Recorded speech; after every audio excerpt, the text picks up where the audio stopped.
तुम ठीक तो हो ना?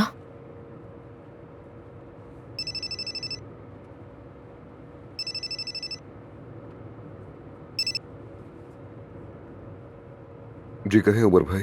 अदनान, कहाँ हो तुम? हम इंतजार कर रहे हैं। देखो ट्रक भी आ गए हैं, सब तैयार है। और मैं फैक्ट्री से जनरेटर भी ले आया हूँ जैसा तुमने कहा था। तो बिजली का मसला हल हो गया है। ये लोग तुम्हारा इंतजार कर रहे हैं अदनान। क्या फोन पर अदनान है? मुझे बात करनी है। 1 मिनट रुको, जरा इनसे बात करो।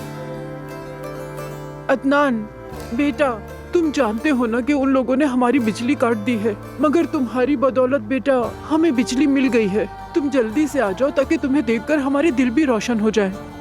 जी मैं आ रहा हूँ, बस आपकी तरफ ही आ रहा, रास्ते में हूँ।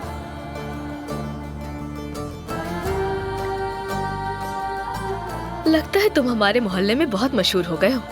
अगर तुम इलेक्शन में हिस्सा लोगे ना तो हमारे इलाके के लोग तुम्हें ही जिता देंगे वोट देकर। अदनान,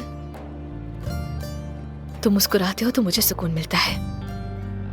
मेरी नहीं तो अपनी अम्मी की खातिर मुस्कुरा, खुश हो जाएंगी वो।